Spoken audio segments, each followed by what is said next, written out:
నమస్కారం అండి. ఇప్పుడు ఈ మధ్య ఈ 3 రోజులు 4 రోజుల నుంచి టాపిక్లంతా సర్వేలు, ఆ ఛానల్ పలానా ఛానల్ సర్వే చేసింది, మేము కెప్టెన్లు అయిపోయాం, ఈ ఛానల్ సర్వే చేసింది, మేము సాధించేసాం, అది ఇది అని చెప్పి మొదలవుతున్నాయి. ఏం సాధించారు, ఏమి కెప్టెన్లు అయిపోయారో నాకైతే తెలియదు. కానీ ఇప్పుడు మనం గడిచిన 2 డికేట్లు చూస్తే ఇచ్చిన సర్వేలన్నీ బూటకపు సర్వేలన్నీ తేలిపోయింది. కానీ ఎవరికాళ్ళు ఒక 200 మందితో 300 మందితో 1300 మందితో సర్వే చేసేస్తే అది మొత్తం భారతదేశాన్ని, మొత్తం ఆంధ్రప్రదేశ్ని సర్వే చేసినట్టు కాదండి.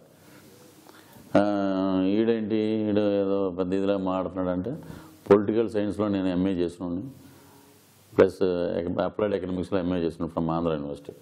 మీరు ఒకటి గుర్తుపెట్టుకోవాలి, చదువుకున్నవాడికి ఎక్కువ ఈ సమాజం పట్ల బాధ్యత ఉంటుంది. అలా అయినా చదువుకోలేని వాళ్ళు సమాజం మీద బాధ్యత లేదని అనట్లేదండి. సో ఒక కామన్ మ్యాన్గా ఇవన్నీ పక్కన పెట్టి ఒక కామన్ మ్యాన్గా ఆలోచిస్తే మనకున్న డెవలప్మెంట్ ఏది? మరి ఎక్కడో మోడీ వచ్చేస్తున్నాడు అని అందరిలో వెళ్ళి కలిసేయటం, మోడీ వచ్చేస్తున్నాడు కలిసేయటం అంటే ఏదో తమిళనాడు నుంచి రజనీకాంత్ గారు వస్తాం, అందరం పరిగెట్టుకెళ్ళి ఆయన చూడటానికి వెళ్తాం, ఆయనతో మాట్లాడటానికి వెళ్తాం. ఈ సినిమా కాదు కదా ఇది. డెవలప్మెంట్ అంటే మన 33 మంది ఎంపీలు మనకు ఉండి మన దరిద్రం దౌర్భాగ్యం ఏంటంటే, మనకు వచ్చిన ప్రాజెక్టులన్నీ పక్క ఊర్లోకి వెళ్ళిపోయి పక్క రాష్ట్రాలకు వెళ్ళిపోతే, అవి సాఫ్ట్వేర్ కంపెనీలన్నీ గుజరాత్ చుట్టుపక్కల రాష్ట్రాలకు వెళ్ళిపోతే మన ఎంపీలు ఏం చేస్తారండి? మనం ఈ ఎంపీలని ఒక ఎంపీ తను 7 ఎమ్మెల్యే కాన్స్టిట్యున్సీలని ప్రభావితం చేసేటువంటి వ్యక్తి ఒక ఎంపీ. ఆ 7 కాన్స్టిట్యున్సీలో ఉన్న ప్రజలని ప్రభావితం చేసి వాళ్ళకి కావాల్సినటువంటి అసెట్స్, వనరులు, అభివృద్ధి అన్నీ చేయాలి. కానీ అప్పుడు మనం 33 మంది ఈ గుజరాత్లో మోడీ లెక్కర్లా ప్రతి ఎంపీ కూడా మనకి మోడీలా కనపడతాడు. ఇవి చేయకుండా ఎక్కడెక్కడికో వెళ్ళిపోయి ఆయన ఏదో వచ్చేస్తున్నాడు, ఈయన ఏదో వచ్చేస్తున్నాడు, ఇవన్నీ కాదండి. అసలు మొత్తం నేను మామూలుగా చెప్తున్నాను, మీరు ఏమైనా అనుకోండి, రాష్ట్రం మొత్తం మండుటెండలో తిరుగుతున్న నాయకుడు జగన్మోహన్ రెడ్డి గారికి ఎక్కడ చూసినా లక్షల కొలది జనం, ప్రత్యక్ష సాక్ష్యం నేనే. ఎక్కడికి వెళ్ళినా ప్రజలు బాగా ఆకర్షితులవుతున్నారు. ఇవన్నీ ఏంటంటే వాళ్ళు వచ్చేస్తున్నారు, వీళ్ళు వచ్చేస్తున్నారు, మనం వచ్చేస్తున్నాం, ఇవన్నీ మనం చెప్పుకుంటాం కదా. జనాల్లో చూడండి, అప్పుడు మనం మాట్లాడుకుందాం. మే 16వ తారీఖున మనం మాట్లాడుకుందాం. ఇంత డెవలప్మెంటు మన స్టేట్ ఏంటంటే బ్రహ్మాండమైన స్టేట్. మన స్టేట్లో ఎందరో మహానుభావులు ఉన్నారు. ఇక్కడ నాకు తెలిసి ఆంధ్రప్రదేశ్లో ఎంతోమంది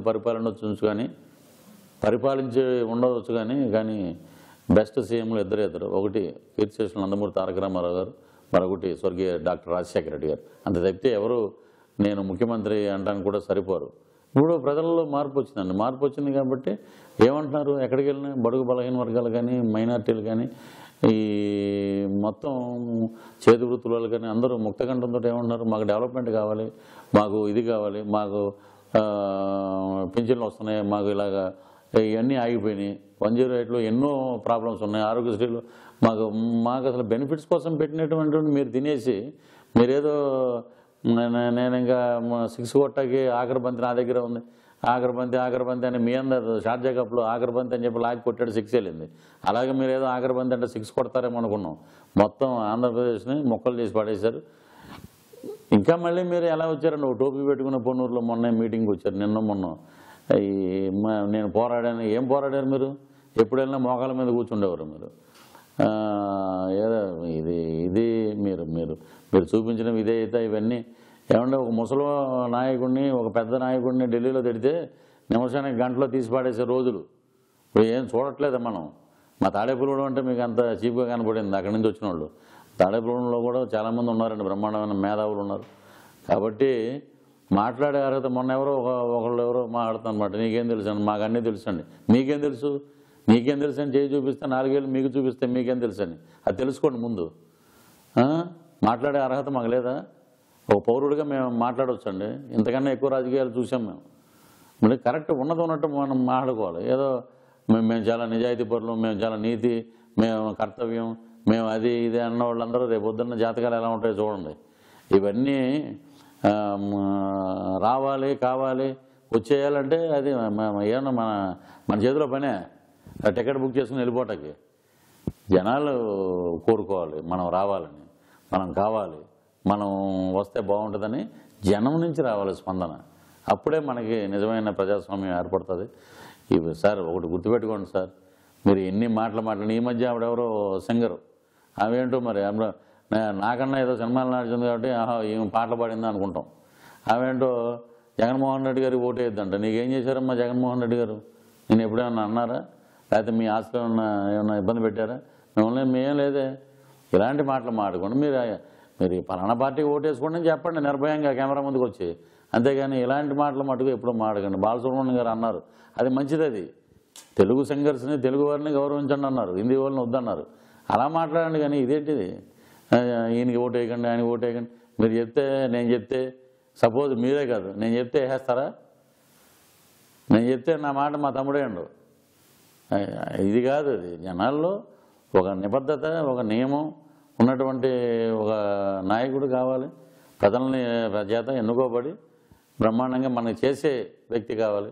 అది ఏంటనేది ఫ్యాన్ గాలి ముందు ఏ గాలి నిలబడదు. సో మనం చూద్దాం.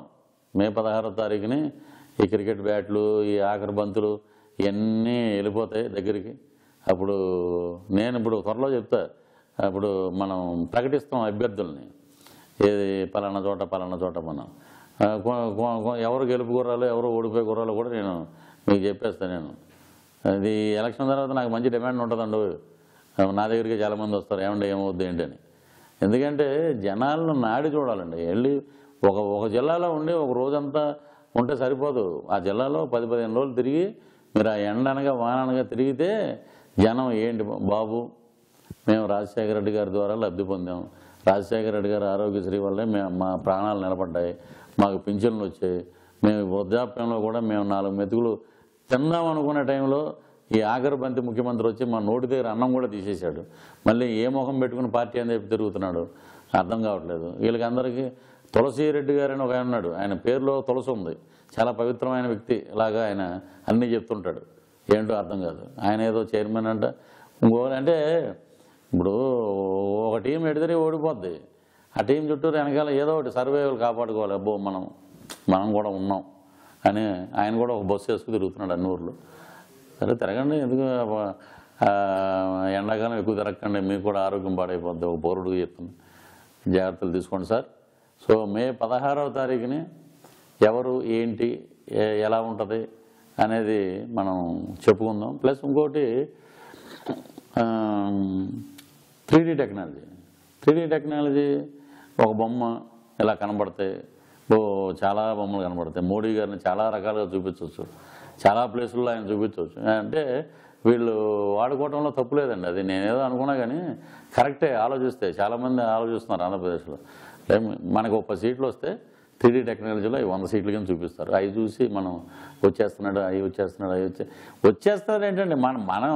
మనం ఎక్కడికో వెళ్ళటం ఏంటి? మన దగ్గర ఉన్న వాళ్ళ సంగతి ఏంటి? మన దగ్గర ఉన్న వాళ్ళని నిలదీయండి. వాళ్ళని నిలదీసేలోపు అయిపోయింది, ఎలక్షన్లు వచ్చేసింది. అలా ఫ్లైట్లు వేసి తిరగటం, కద్దర పట్లకి గంజి పెట్టి ఇసిరి చేసుకోవటం, అక్కడ ఒక మాట ఇక్కడ ఒక మాట.